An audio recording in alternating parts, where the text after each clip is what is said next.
edition of World Crisis Radio. This is your host, Webster Tarpley, speaking from Washington, D.C., and we're taping this program on the afternoon of Good Friday. So we need to deal with some current news stories, but also a couple of important emerging patterns in the world. This special feature today is the crumbling of the U.S.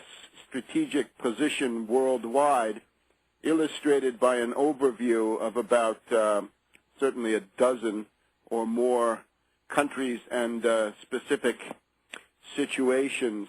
We also want to talk about the fact that this week again marks the 80th anniversary of the coming of the austerity dictatorship of Heinrich Brüning in Germany. This was the government which ruled by decree, and decreed, what they decreed was drastic cuts in the standard of living, drastic efforts to balance the budget in the same way that so many Republicans and Austrians are doing today. And, of course, the net result of that was not only to destroy the economy, but to destroy the political institutions of the Weimar Republic in Germany, opening the door for the National Socialist totalitarian dictatorship starting in January of 1933. That's about 3 years, slightly less, after Brüning had taken power. However, let's start with a couple of other stories. The bombs in Moscow in the subway this past week have once again raised the question of false flag terrorism. Who directs these things? I would direct everybody to my book, 9/11 Synthetic Terror, Made in USA.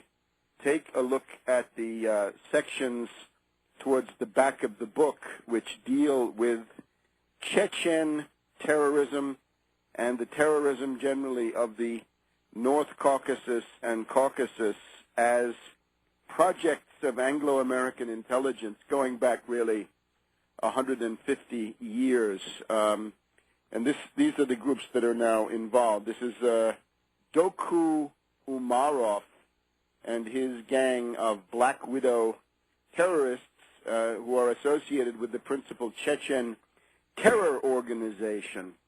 Well, if we go back to the time of the Beslan School, the massacre in September of 2004, killing 300 or 400 women and children, particularly in North Ossetia in the Russian Federation. You can find in the book, I've got the first edition here of 9/11 Synthetic Terror. It starts on page 425 in the back if people already have the book. President Putin, then President Putin of Russia, invited a whole group of Western journalists to his dacha, his country house outside of Moscow, and talked about who was behind this. And let me just give you a flavor of this. This is all sort of off the record. It's indirectly quoted. And the line coming from Putin on that occasion is, certain Western political circles would like to weaken Russia just as the Romans wanted to destroy Carthage. So the matrix for Chechen terrorism, according to Putin at that time, and I'm sure today still, is just as the Romans wanted to destroy Carthage, forces in the West want to destroy Russia. He thus suggested that the U.S. and the British, obviously, not content with having bested Russia in the Cold War, now wanted to proceed to the dismemberment and social total destruction of Russia. That is the Carthaginian solution. In other words, when Rome destroyed Carthage at the end of the Second Punic War, 146 B.C., so he says, Putin, this is translated from Le Monde, the aim of this international terrorism, which is supported more or less openly by foreign states, and whose name the Russian president does not wish to name, is to weaken Russia from the inside by criminalizing its economy, provoking its disintegration through a propagating separatism, starting in the Caucasus and then propagating from there, and the transformation of that entire region into a place d'armes a military staging ground for actions directed against the Russian Federation. Le Monde goes on, Mr. Putin restated the accusation he had launched in a veiled form against Western countries, which appear to him to use double talk.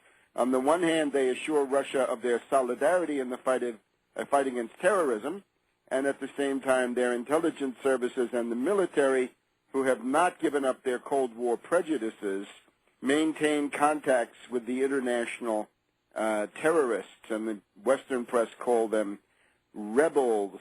So Putin pointed at that time to all kinds of double standards that were going on. At one point, the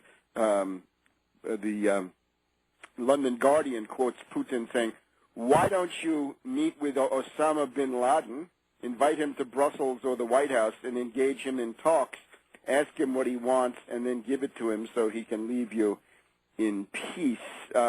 That's in response to calls at that time from the U.S. and the British that Russia should negotiate with the Chechen terror organization led by Aslan Maskadov, since deceased, I believe, and also Basayev, the notorious CIA agent, CIA trainee, product of CIA camps, who was one of the key people in this Chechen terror operation. Back in September of 2001, Putin had told Focus, the German weekly news magazine, in London there is a recruitment station for people wanting to join combat forces in Chechnya.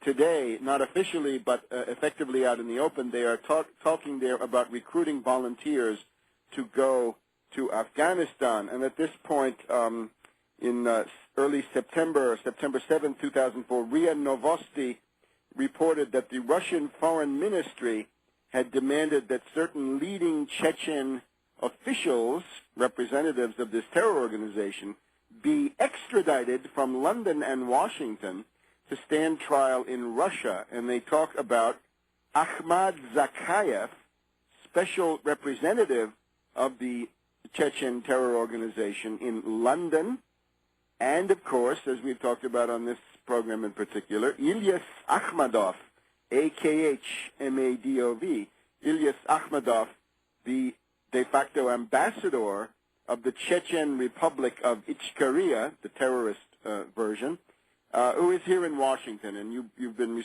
reminded here quite a few times that he's living here, this Ilyas Akhmadov, living in Washington at your U.S. taxpayer expense. He's got a stipend from the State Department. He's got an apartment. He's got an office. He's got a secretary, a travel budget, a media budget, and so forth. Lives in Woodley Park, we believe, here in Washington. Nice place. Many people can't afford that, but he's there. So he is the envoy of the Chechen, terror organization, no other way to put it. And therefore, in all of the good feeling that some people seem to want to generate around this, these tragic events, maybe it would be a nice gesture if the United States extradited this Ilyas Akhmadov over to Moscow to stand trial for these crimes going back a decade. That would be a token of a real change. But short of that, I, of course, don't see it. Therefore, this is the reality of the situation. Now, why now? And those, again, take a look at 9/11 synthetic terror. You can't understand anything about false flag terrorism without the method and the contents of that book. Let's, in a minute, we can get back to why is this happening now? Why the bombs in Moscow right now? Back in a minute on World Crisis Radio.